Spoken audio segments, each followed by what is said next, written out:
आज की क्लास में साथियों बात करेंगे सी-टेट CDP प्रैक्टिस सेट रहेगा। ये पहला प्रैक्टिस सेट रहेगा जिसमें हम 30 महत्वपूर्ण जो है MCQs करने वाले हैं। ये 30 MCQs जो है आपके न्यू सिलेबस एग्जाम पैटर्न के अकॉर्डिंग रहेंगे। 30 में से आप लोगों के कितने सही हो रहे हैं या आपको कमेंट बॉक्स में ज़रूर बताना है। और साथ ही साथ ये भी हम बात करेंगे किस प्रकार के प्रीवियस ईयर में इस प्रैक्टिस सेट से प्रश्न पूछे गए थे। तो CTB में 30 में से 30 लाना है तो प्यारे सभी ब्रदर सिस्टर ध्यानपूर्वक समझिएगा और सभी को फीडबैक करना है। पहला प्रश्न आप सभी लोगों की स्क्रीन पर है। पहला प्रश्न पूछा जा रहा है कि इनमें से कौन जो है जीन पियाजे जी के अनुसार बौद्धिक विकास का निर्धारक तत्व नहीं है। नेगेटिव नकारात्मक प्रश्न ज़्यादातर सी-टेट में पूछे जाते हैं। सामाजिक संचरण, अनुभव, संतुलीकरण या इनमें से कोई नहीं। सभी लोग बताइएगा कि इनमें से कौन जो है पियाजे जी के अनुसार बौद्धिक विकास का निर्धारक तत्व नहीं होगा। तो मेरे प्यारे मित्र शिक्षक बंधु, आप सभी लोग जानते समझते हैं, आप सभी लोग ज्ञानी सर्वव्याख्याता लोग हैं। पियाजे जी के अनुसार बौद्धिक विकास के निर्धारक तत्व कौन से होते हैं? इसमें होता है, पहली आती है संवेदना, संवेदना के बाद स्मृति आती है,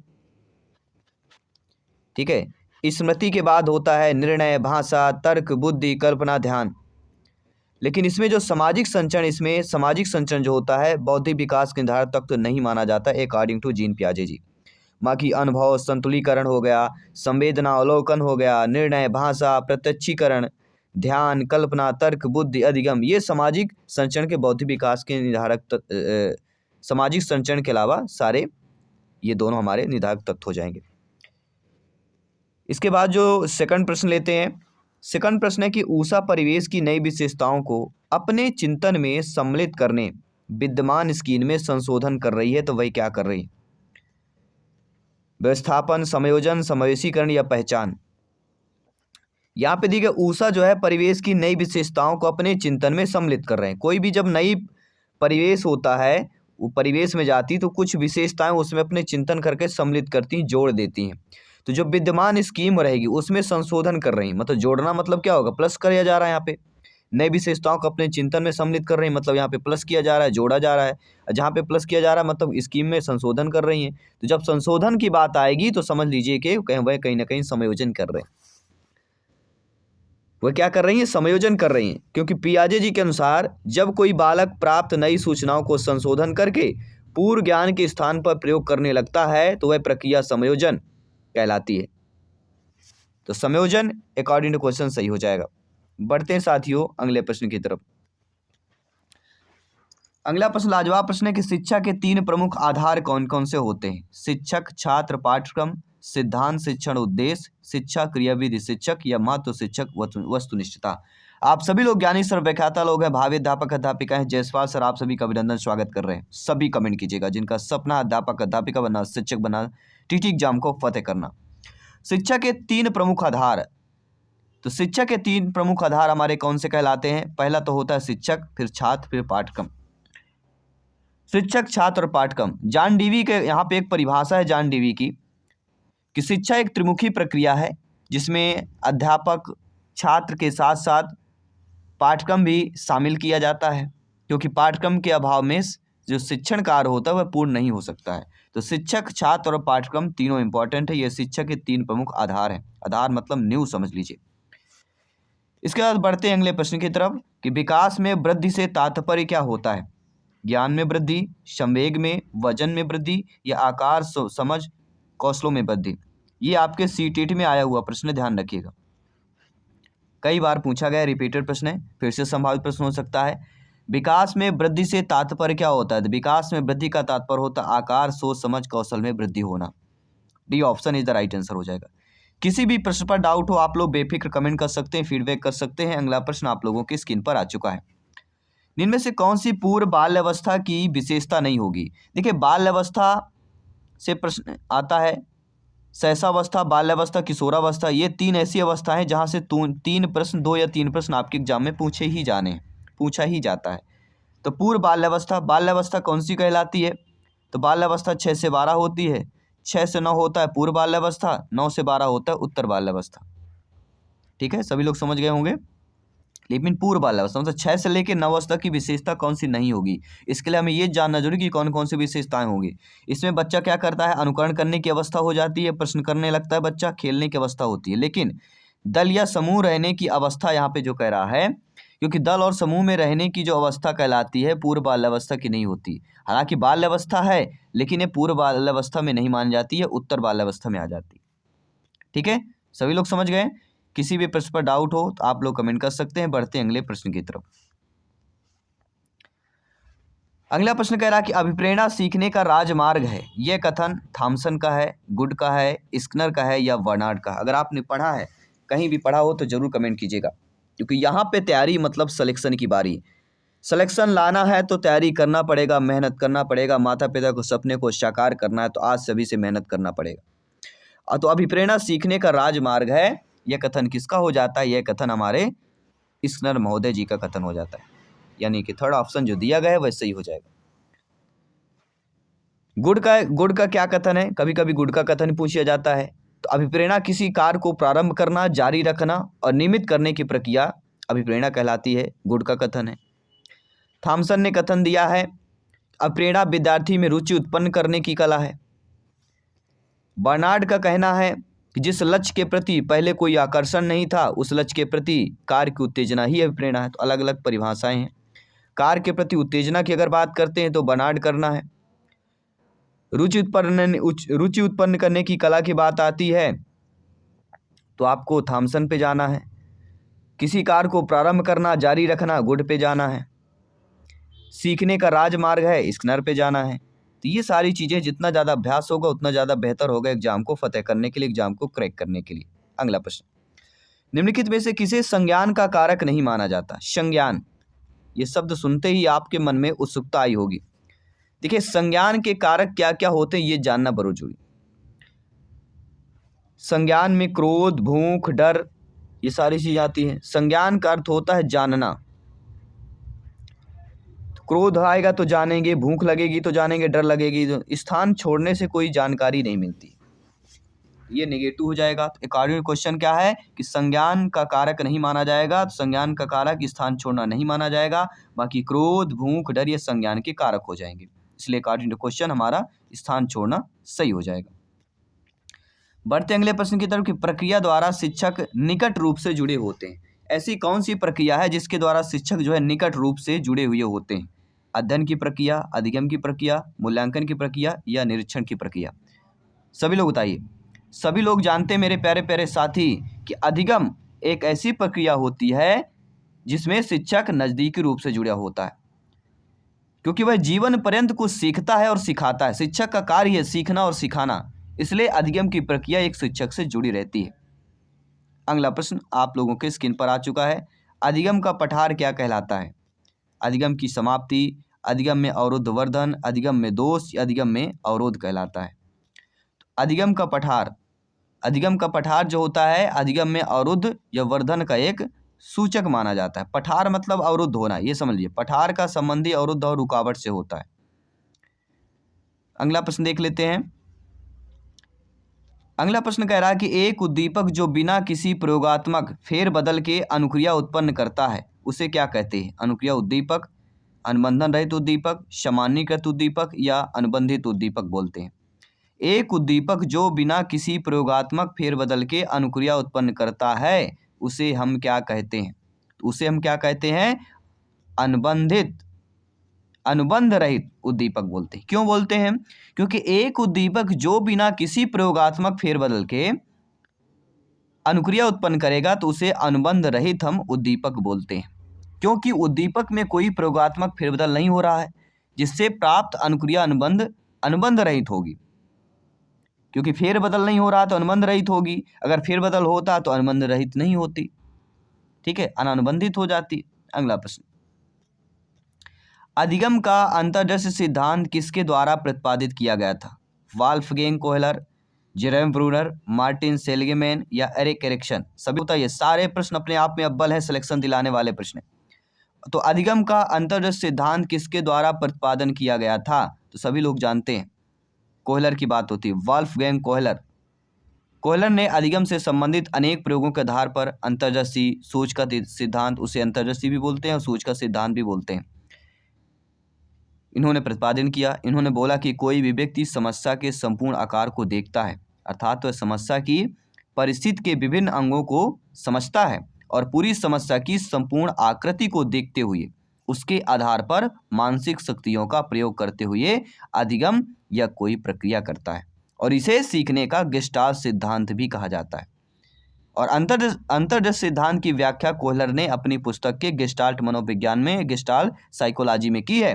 और कब की है? 1959 में की है, अगर ये ऐसा पूछा जाता है। और ब्रूनर ने क्या किया है? संप्रत्यय लब्ध प्रतिमान का प्रतिपादन किसने किया? तो ब्रूनर ने किया, अगर पूछा जाए। संप्रत्यय लब्धि प्रतिमान।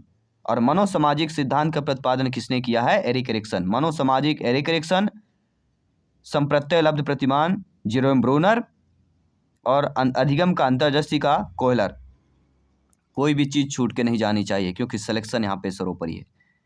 व्यवहार का करना किस पक्ष में आता है? सीखने के गतिक क्षेत्र, सीखने के भावनात्मक क्षेत्र, सीखने के मनोवैज्ञानिक, या सीखने के संज्ञानात्मक क्षेत्र? सभी लोग बताइएगा। व्यवहार का करना किस पक्ष में आता है? तो व्यवहार का करना हमारा आ जाता है सीखने के गतिक क्षेत्र, क्योंकि करा जा रहा है, गतिक हो रही है। करना मतलब क्रिया हो रही है, गतिक हो रही है। अगला प्रश्न, कक्षा 1 और 2 स्तर के बच्चे जो होते हैं वह अमूर्त अनुभव से सीखते हैं, मूर्त अनुभव से सीखते हैं, पढ़कर सीखते हैं, लिखकर सीखते हैं। मतलब कक्षा 1 और 2 का कोई जो स्तर के जो बच्चे होते हैं वे किस प्रकार से सीखते हैं, अगर आपने कहीं पढ़ाया होगा, ठीक है, तो अधिकतर समझ लीजिए कक्षा 1-2 के स्तर का होता है 2 से लेकर 7 वर्ष तक के बच्चे होंगे। और ये जीन पियाजे जी की द्वितीय अवस्था आ जाता है, ठीक है। जब द्वितीय अवस्था आ जाता है तो कहीं ना कहीं मूर्त अनुभव से सीखेंगे, यानी बी ऑप्शन यहाँ पे सही हो जाएगा। अमूर्त में तो हमारी फिर 7 से लेकर 11 वर्ष की अवस्था पहुंच जाएगी। अमूर्त नहीं, केवल मूर्त अनुभव द्वारा ही सीखेंगे।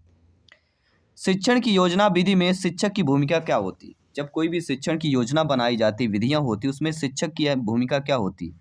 विद्यार्थी से भी सक्रिय, समस्या समाधान करने वाला, मित्र, दार्शनिक और निर्देशक होता है, या कर्तव्य मूलक होता है? सारे ऑप्शंस डिफरेंट है, ध्यान रखिएगा। तो यहाँ पे अकॉर्डिंग क्वेश्चन हो जाएगा मित्र, दार्शनिक और निर्देशक के रूप में शिक्षक की भूमिका, क्योंकि शिक्षण की योजना विधि बना रहे हैं। इस योजना विधि प्रोजेक्ट को हम प्रकल्प विधि पद्धति भी बोलते हैं। परियोजना विधि जो होती है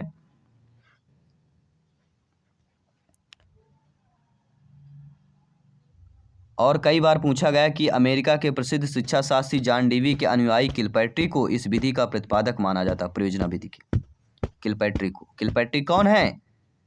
जॉन डेवी के अनुयायी है।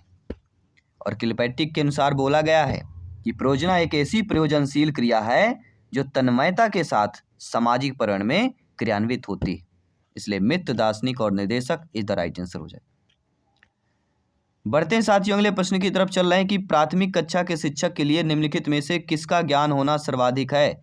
1 से लेकर 5 तक के बच्चों को पढ़ाने के लिए किसका ज्ञान होना चाहिए? बाल मनोविज्ञान, स्वास्थ्य दर्शन, शिक्षा दर्शन, या सामाजिक विज्ञान? तो सिंपल सी बात, इतना तो सभी लोग समझते हैं, प्राथमिक है यानी बाल मनोविज्ञान की बात हो रही है, ठीक है। फर्स्ट ऑप्शन इधर राइट आंसर हो जाएगा। अगला प्रश्न है, विशेष शिक्षा किससे संबंधित होती है? प्रतिभाशाली बच्चों के लिए प्रशिक्षण कार्यक्रम, शिक्षकों के लिए प्रशिक्षण कार्यक्रम, प्रतिभाशाली लोगों के लिए शिक्षा, या विकलांगों के लिए शैक्षिक कार्यक्रम? देखिए, विशेष शिक्षा की बात कर रहे हैं।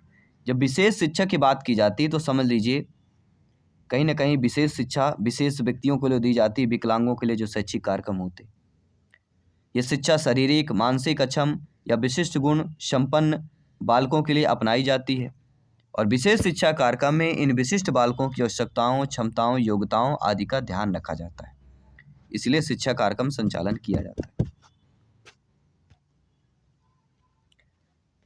अगला प्रश्न है, हस्तशिल्प की शिक्षा दी जानी चाहिए। जो हस्तशिल्प यानी हाथों से जो कलाएं होती हैं, सीखना, हस्तशिल्प तो उसी को बोलते हैं ना।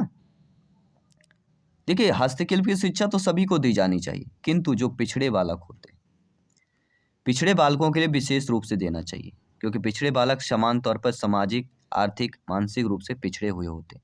पिछड़े बालक मतलब सामाजिक, आर्थिक, मानसिक रूप से पिछड़े हुए, और इन बालकों को हस्त कौशल के माध्यम से समुन्नत किया जा सकता है, इन्हें बढ़ाया जा सकता है। उनके अंदर ऐसी कला होनी चाहिए कि वो खुद बढ़ सके अपनी कला के माध्यम से। बुद्धि क्या होती है? बहुत ही सिंपल सी भाषा, बुद्धि जो होती है एक स्वाभाविक मानसिक योग्यता है, अंगीकार करने की क्षमता है, सीखने की क्षमता है, तीनों हो जाएंगे अब, अर्थात उपरोक्त सभी। बुद्धि ये सभी कहलाएंगे। और बुद्धि एक ऐसा चैप्टर जहां से एक प्रश्न तो आना कन्फर्म है। बुद्धि का एक एकल घटक या एकल अव्यय सिद्धांत किसने दिया है? बुद्धि का एक घटक का सिद्धांत क्या है? एकल अव्यय का सिद्धांत किसने दिया है? अगर आपको याद हो तो हमें कमेंट कर सकते हैं और बता सकते हैं, और बन सकते हैं इस क्लास के अव्वल स्टूडेंट, अव्वल विद्यार्थी, अव्वल टीचर, अव्वल फ्रेंड्स। चलिए सभी लोग कमेंट कीजिए। बुद्धि का एकल घटक एकल अव्यय सिद्धांत की अगर बात होती है, एक ही नाम आता हमारे जवान में, वह है अल्फ्रेड बिने। जी हाँ साथियों, बुद्धि के संदर्भ में एकल घटक या एक अव्यय सिद्धांत का प्रतिपादन प्रसिद्ध मनोवैज्ञानिक अल्फ्रेड बिने ने किया था। जितने भी मनोवैज्ञानिक सिद्धांत, इनको अपने आप में मेमोरी पे सेव कर लेना है। व्यक्तित्व मापन की CAT विधि किसके द्वारा की गई थी? पहली बात, जो CAT विधि है यह है क्या दोस्तों, ये भी जानना जरूरी है। ये लियोपोल्ड बैलक द्वारा दी गई थी। CAT को बाल अंतर्बोध परीक्षण कहा जाता है। क्या कहा जाता है? बाल अंतर्बोध परीक्षण। और किसके द्वारा दी गई थी? लियोपोल्ड बैलक के द्वारा, अर्थात बैलक द्वारा। Second option the right answer. अब बात आती है, कई बार पूछा जाता है स्किनर द्वारा क्या दिया गया? तो स्किनर ने अधिगम का क्रिया प्रसूत अनुबंधन या सक्रिय अनुबंधन का सिद्धांत दिया। क्रिया प्रसूत याद रखिएगा, क्रिया प्रसूत अगर शब्द आता है तो स्किनर के ऑप्शन पे करना है। अगर हालैंड की बात आती है तो हालैंड का है कैरियर विकास का सिद्धांत। कैरियर चुनना है तो हालैंड के ऑप्शन में करिए। मुर्रे का ऑप्शन आता है, मुर्रे का प्रसंगात्मक अंतर्बोध TAT परीक्षण आपने पढ़ा होगा, तो किसका है वो? TAT मुर्रे जी का है। इसके बाद बढ़ते हैं अगले प्रश्न की तरफ। निम्न कक्षाओं में शिक्षण की खेल विधि। अब खेल विधि के बारे में पूछा गया है, तो खेल विधि किस पर आधारित होती है? आवश्यकता पर, अंतर्नोद पर, प्रोत्साहन पर, या इन सभी पर होती है? तो मेरे प्यारे शिक्षक बंधु, आप सभी लोग जानते हैं जिन कक्षाओं के शिक्षण में खेल विधि जो आधारित होती है, वह कहीं न कहीं प्राथमिक स्तर के बालकों के लिए शिक्षा प्रदान करने के साथ यह भी आवश्यक होता है कि उनकी शारीरिक वृद्धि और विकास का ध्यान दिया जाए, क्योंकि खेल विधि वृद्धि विकास के मनोवैज्ञानिक सिद्धांत पर आधारित होती है।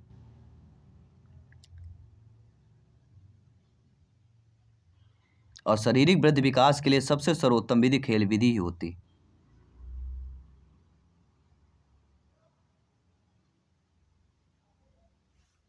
ठीक है, कोई भी डाउट है बिल्कुल कमेंट कर सकते हैं, फीडबैक कर सकते हैं। बढ़ते हैं अगले प्रश्न की तरफ। विकास का वही संबंध परिपक्वता से है जो उद्दीपन का परिवर्तन से है, प्रयास से है, प्रतिक्रिया से, या परिणाम से। विकास का संबंध जो परिपक्वता से है, तो उद्दीपन का संबंध किससे होगा? तो उद्दीपन का संबंध किससे हो जाता है? प्रतिक्रिया से हो जाता है। आपने पढ़ा होगा कि व्यक्ति का विकास क्रमिक रूप से होता है। जैसे जैसे व्यक्ति का विकास होता है वैसे वैसे परिपक्वता भी आ जाती है। ठीक उसी प्रकार उद्दीपन का संबंध प्रतिक्रिया से होगा। आइए साथियों, बढ़ते हैं अगले प्रश्न की तरफ।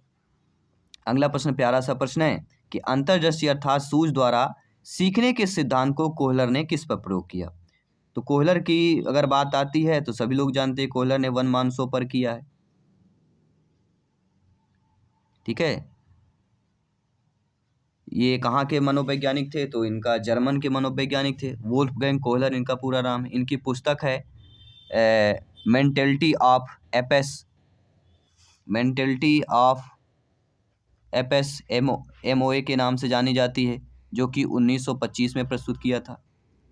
चिंपैंजी पर इन्होंने, वन मानुस है चिंपैंजी आता, सुल्तान नामक चिंपैंजी पर इन्होंने किया था। और कोहलर ने बोला भी है कि जितनी कल्पना जितनी अधिक होगी, सूझ की क्षमता का विकास उतना ही अधिक होगा। किसने बोला है? कोहलर ने बोला है। अगर एग्जाम में आए बिल्कुल फटाक से कर दीजिएगा। बच्चों के सामाजिक विकास को प्रभावित करने वाले कारक आर्थिक, सामाजिक परिवेशजन, शारीरिक या वंशानुगत। तो बच्चों के सामाजिक विकास को प्रभावित करने वाले जो कारक कहलाते हैं, कौन से कहलाते हैं? सामाजिक परिवेशजन तत्व कहलाते हैं, क्योंकि इसके द्वारा व्यक्ति अपने सामाजिक वातावरण के साथ अनुकूल करता है, सामाजिक परिस्थितियों के अनुरूप अपनी आवश्यकताओं व रुचियों पर नियंत्रण करता है। इसलिए अकॉर्डिंग टू क्वेश्चन सही हो जाएगा। इसके बाद बढ़ते अगले प्रश्न की तरफ कि डिसलेक्सिया में यह करने की कठिनाई होती। क्या करने की? डिसलेक्सिया का मतलब क्या होता है? डिसलेक्सिया एक प्रकार का अधिगम अक्षमता है मतलब पढ़ने और वर्तनी से संबंधित। वर्णमाला में अधिक कठिनाई होना, अक्षरों की ध्वनियों के सीखने में कठिनाई होना, पढ़ते समय वर्णों का लोप हो जाना, समान उच्चारण वाले ध्वनियों को ना पहचान पाना, शब्दों को उल्टा, अक्षरों का क्रम इधर उधर पढ़ लेना, मतलब पढ़ने संबंधी मतलब डिस्लेक्सिया। याद रखिएगा। बढ़ते हैं अगले प्रश्न की तरफ। अगला प्रश्न, निम्नवत में अभिप्रेरणा के घटकों की पहचान करना है। तो अभिप्रेरणा की घटक बात की जा रही है, तो शारीरिक शिक्षा कार्यक्रमों के सिद्धांत पर है, शिक्षण की विधियों के सिद्धांत पर है, विकास एवं वृद्धि के मनोवैज्ञानिक सिद्धांत का अर्थ है, या शिक्षण के सामाजिक सिद्धांतों का अर्थ है। देखिए, इनमें से अभिप्रेरणा के घटकों का पहचान मतलब शिक्षण के सामाजिक सिद्धांतों की आवश्यकता, अंतर्निहित प्रोत्साहन, ये सभी अभिप्रेरणा के घटक हैं।